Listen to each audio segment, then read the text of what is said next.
In 1944, as France was liberating from the Nazis, a French engineer filed a patent for a tank so unusual. It could climb cliffs, cross rivers, and even fire its gun backwards. But that wasn't the craziest thing. It was a train, 3 armored cabins, each with its own tracks and turret, linked together like a mechanical centipede and driven by hydraulics. In an era when tanks relied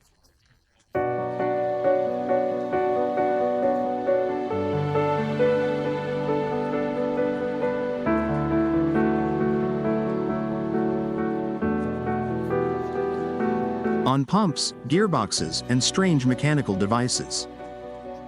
And then, at the age of 61, he came up with his most unusual idea yet. An articulated fighting vehicle he called an assault train. Here's how it worked. His vehicle consisted of 3 armored cabins, each a small tank in itself, but linked together like a steel centipede. At the front was a large, narrow cabin, sloping like the hood of a car. The turret was inclined upward so steeply that it could fire directly into the trenches or up a slope of the hill. But due to the angle, it could only mount a light machine gun. This part of the vehicle served as a reconnaissance vehicle, checking the route ahead of the rest of the train. Behind it was the middle cabin, the largest and most important one. This was the central part of the vehicle, housing the engine, the driver's seat, and most of the crew. 2 movable machine guns protruded from the hull, and the main turret was elevated high enough to fire directly over the front cabin. Looking at the vehicle from the front, you can see that the front cabin is thinner than the middle one, allowing the 2 machine guns to fire forward. Then we came to the rear cabin. It was slightly larger than the first, but the strangest looking. It had a small machine gun in the turret, but the main weapon was a 75mm cannon mounted directly at the rear. It could not traverse either left or right, and was pointed strictly rearward to aim. The crew had to rotate the entire rear cabin, like the tail of some mechanical scorpion, meaning that attacking the armored train from behind was, oddly enough, the most dangerous option. All 3 cabins were made of cast steel, like giant armored caps on the tracks. Each had its own suspension, a complex system of springs and bogies that allowed the tracks to move independently. Power came from an engine in the central cabin, which not only drove the tracks but also transmitted power to the drive shafts to drive the other cabins. The most astonishing thing was how it moved. The armored train could overcome any obstacle, a trench, a riverbank, or even a steep slope.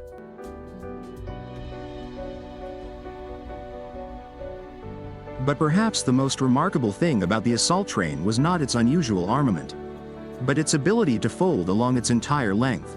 This flexibility was far ahead of its time, allowed the vehicle to overcome obstacles and navigate terrain where conventional tanks would get stuck. Enormous spherical hinges connected adjacent cars and were powered by hydraulics. These hinges could pivot up and down or sway from side to side, much like a human spine. If necessary, they could be locked, turning the entire train into a rigid bridge for bridging dips. When climbing, the system worked as follows. The front of the train tilted upward and rested against the slope. When traction weakened, the middle section lifted the front even higher, while the rear, which remained on the ground, pushed the entire train forward. Thus, step by step, overcoming obstacle after obstacle, the train could theoretically climb to a height equal to its own. To overcome obstacles such as ditches or rivers, an equally innovative approach was used.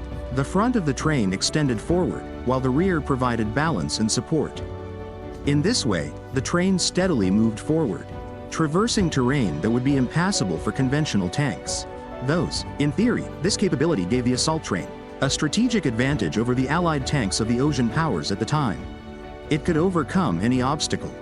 On paper, it was a brilliant idea, a vehicle that could go where no tank could, but in practice, it meant your life depended on leaky hydraulics and the coordinated efforts of a 10-person crew. Yes, I'll talk about that in a minute, and on whether the ground beneath you would turn to mud. The articulation system was quite ambitious, but the armament arrangement was no less unusual, in some respects even by the odd standards of mid-20th century armored vehicles. The drawing showed 7 guns, 6 machine guns, and a cannon in the rear. A light machine gun was mounted in the front, 2 fixed guns in the middle were mounted on the hull. plus a shared turret with 2 other guns. A turret-mounted machine gun in the rear and a 75mm cannon, bolted directly to the rear panel. The idea that the entire train had to turn around to aim the gun during a frontal attack is definitely puzzling. I'm not entirely sure what he was thinking. All we can say is, the underlying ideas are that this vehicle was designed to both assault trenches and also deploy some real firepower. So fortunately, this gun could be used as an anti-tank weapon. And the reason it's at the rear of the tank is because that's the only place it could be mounted. Then there was the strangest detail of all. The compartment labeled liquid, gases, and stale air, which in the 1840s carried an unmistakable meaning. It was a holdover from World War I thinking, a hint of chemical warfare. Though such weapons had already been banned by the Geneva Protocol, so this tank wasn't just unconventional, it was outdated and even more worrying. But we have to talk about some of the downsides, all of which meant this little machine would need a huge crew, with at least 4 men in the middle cab alone. A driver, commander, and 2 machine gunners. Another assistant gunner was needed in the front cab. 3 or 4 in the rear, to load and fire that 75-meter gun, while keeping its single turret manned. In total, 8 to 10 men were needed to operate the assault train. Twice the crew of a Sherman or T-34, but with far less firepower. And what's worse, the driver was seated in the center cab, and his visibility was virtually obscured by the protruding front section. This meant that the vehicle had to be controlled blindly, relying on the commands of the commander, who was in the turret and simultaneously engaged in combat. This vehicle had numerous shortcomings. The central cab, which housed the mechanisms transmitting power to the other 2 sections, as well as the complex suspension system for each cab, resulted in the vehicle being plagued by mechanical problems that could arise at any moment.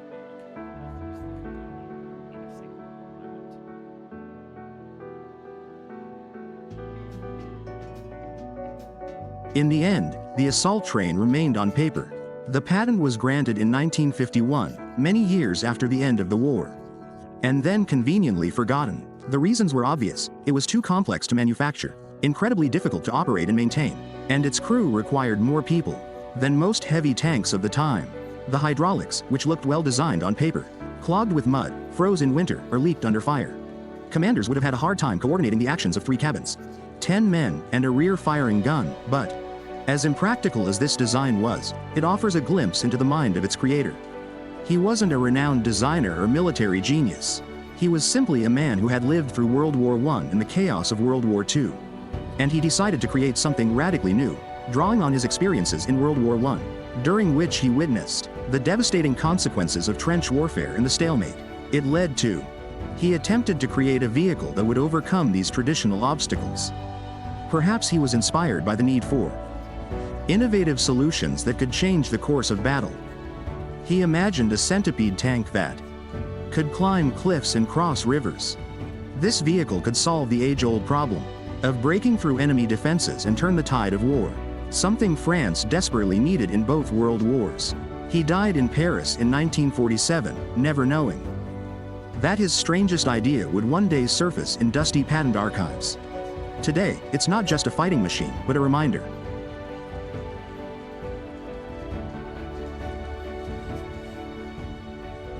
Thanks for watching.